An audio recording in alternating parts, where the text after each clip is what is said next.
Hello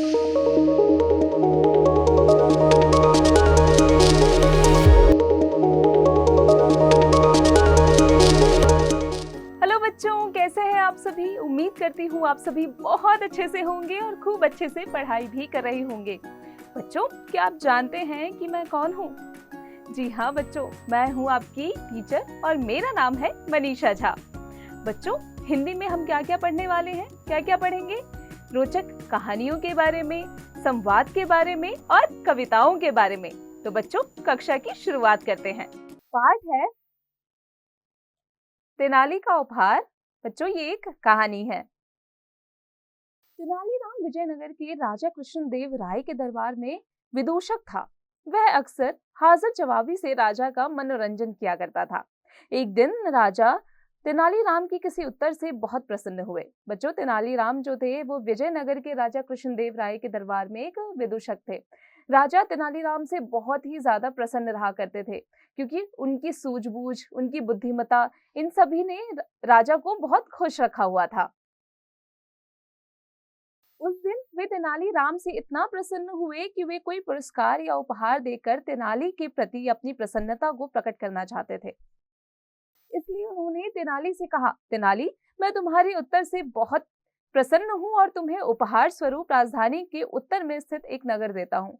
राजा तेनालीराम से इतने खुश थे कि उन्होंने उन्हें एक राजधानी के उत्तर में एक नगर उपहार में दे दिया, भेंट में दे दिया।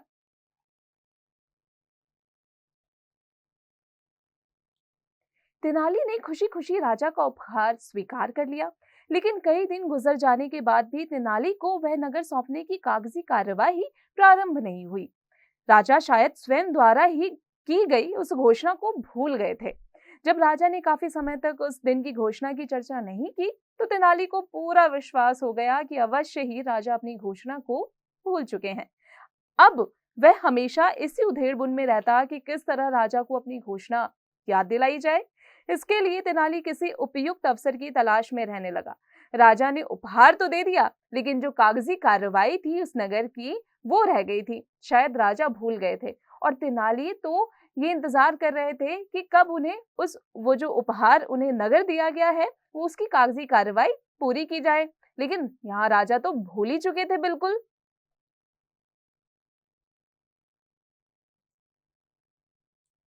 कुछ दिन बाद विजयनगर में अरब का एक निवासी आया। उसके काफिले में घोड़ों, टट्टुओं के अलावा एक ऊंट भी था। कुछ दिनों के बाद में विजयनगर में एक अरब का निवासी आया था और उसके काफिले में बहुत सारे घोड़े थे, टट्टुए थे और एक ऊंट भी था। विजयनगर के निवासियों ने इससे पहले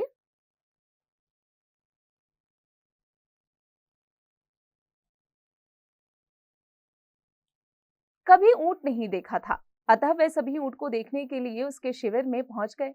सभी लोग ऊंट को देखकर हैरान हो गए थे। वे उसके बारे में तरह तरह की बातें भी कर रहे थे। इधर जब यह सूचना राजा तक पहुंची तो वह भी ऊंट देखने के लिए बेचैन हो उठे।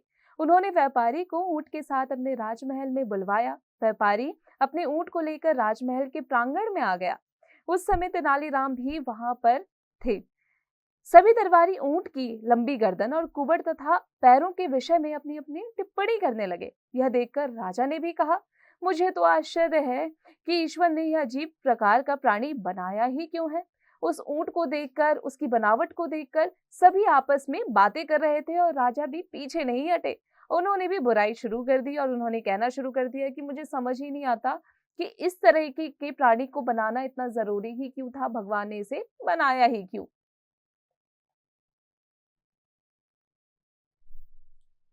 तेनाली ने मौका भांपकर तुरंत टिप्पणी की, महाराज, मुझे तो लगता है कि यह ऊंट पूर्व जन्म में कोई राजा रहा होगा और उसने किसी दरबारी से अपना किया वादा पूरा नहीं किया होगा, इसलिए ईश्वर ने इसे यह आकार दे दिया होगा। तेनाली ने यह बात कहकर परोक्ष रूप से राजा को उनका वादा याद दिला दिया। तेनाली की यह बातें सुनते ही राजा कृष्णदेव राय तुरंत समझ गए कि तेनाली क्या कहना चाह रहा है। तब उन्हें अपनी गलती का बोध हुआ।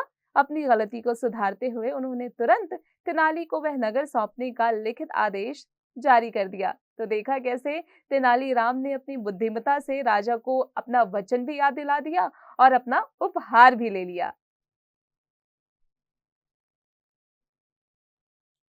शब्द पिटारा वर्ड मीनिंग्स।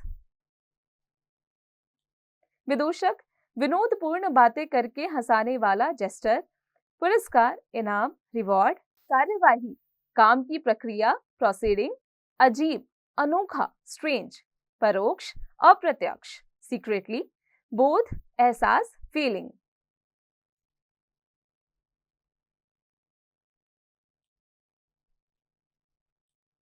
श्रुतलेख डिक्टेशन। विदूषक बुद्धिमता स्वरूप कार्यवाही उधेड़बुन टिप्पणी टट्टुओं प्रांगण घोषणा।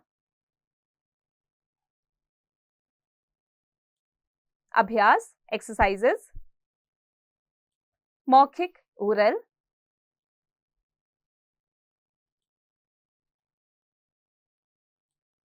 इन प्रश्नों के उत्तर दो। बच्चों यहाँ पर कुछ प्रश्न दिए गए हैं, इनके उत्तर आपको मौखिक यानी ओरल रूप में देने हैं। पाठ की मदद से इसे स्वयं कीजिएगा। लिखित रिटन।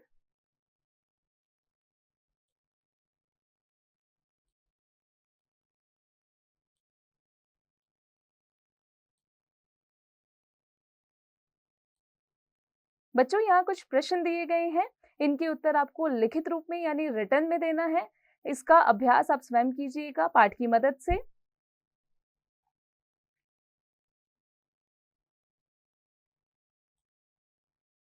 सही उत्तर के सामने सही का निशान लगाओ। तेनालीराम कृष्णदेव राय के दरबार में था। विदूषक। कृष्णदेव राय ने तेनालीराम को उपहार स्वरूप दिया एक नगर। कृष्णदेव राय उपहार की घोषणा करके भूल गए। काफिले में टट्टुओं के अलावा था एक ऊंट।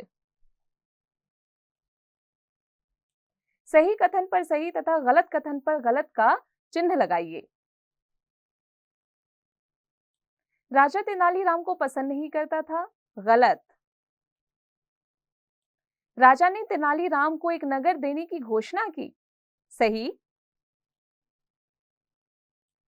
ऊंट को देखकर विजयनगर के निवासी खुश थे। गलत। सही। तेनालीराम ने भी मौका देकर ऊंट के बारे में टिप्पणी की। गलत। सही।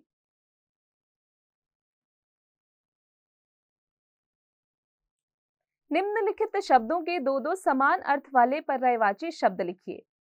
बच्चों यहाँ पर आपको क्या करना है, जो शब्द दिए गए हैं उनके दो दो समान अर्थ वाले पर्यायवाची शब्द आपको लिखने हैं। इनका अभ्यास आप स्वयं कीजिएगा।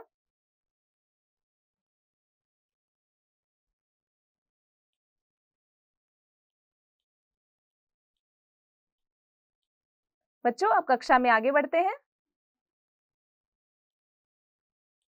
सही मिलान कीजिए। बच्चों सही मिलान आपको करना है। विदूषक।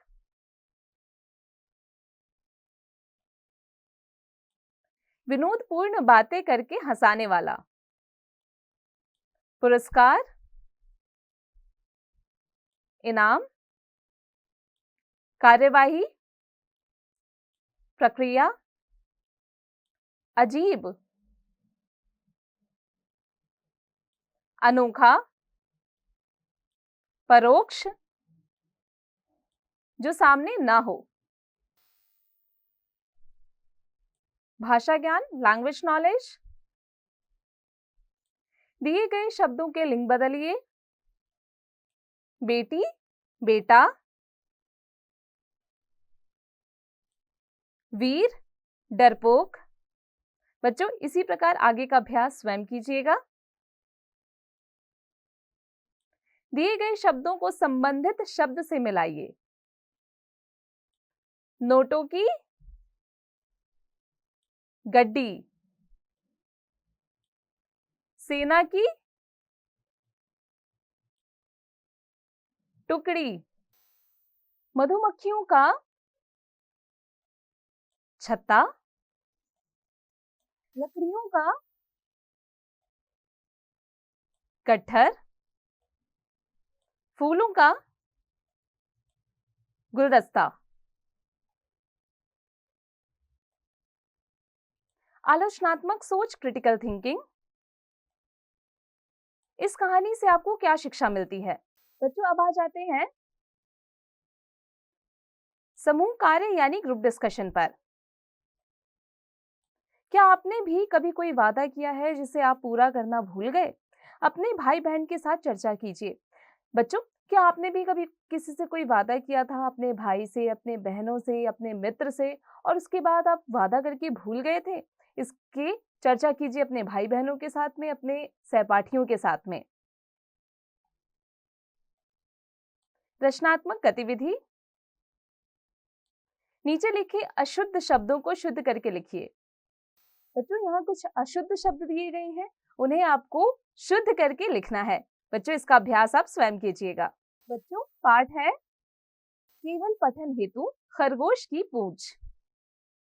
जंगल में रहने वाले सभी पशुओं की पूंछ बहुत सुंदर थी। चुनमुन बंदर की पूंछ लंबी थी। चुटकी लोमड़ी की पूंछ भी लंबी और घने बालों वाली थी।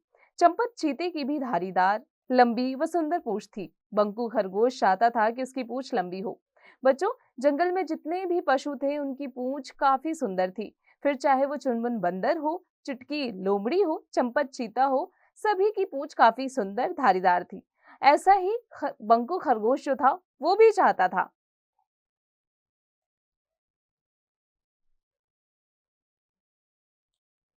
बंकू एक छोटा खरगोश था। उसके बहुत सुंदर सफेद रोए थे, उसके दो खूबसूरत लंबे कान थे, उसकी आंखें चमकदार थी, पर बंकू फिर भी खुश नहीं था। उसे अपनी पूंछ बिल्कुल पसंद नहीं थी। चुन्नू कौवे ने चुनमुन बंदर से कहा, चुनमुन, चलो बंकू के लिए नई पूंछ का इंतजाम करते हैं। चलो कहकर चुनमुन चुन्नू के साथ गांव की ओर चला गया। गांव में उन्हें रस्सी का एक टुकड़ा मिला। वे उसे उठाकर ले आए।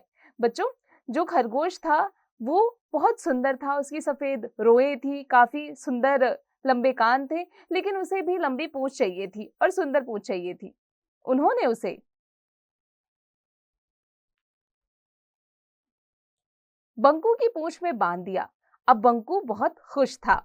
उन्होंने उसको बंकू की पूंछ में बांध दिया और ये देखकर बंकू बहुत प्रसन्न हो गया था। अब उसके पास लंबी पूंछ जो थी, बंकू ने चुन्नू और चुनमुन को धन्यवाद दिया। वह अपनी लंबी पूंछ हिलाता हुआ जंगल में इधर उधर उछलने कूदने लगा।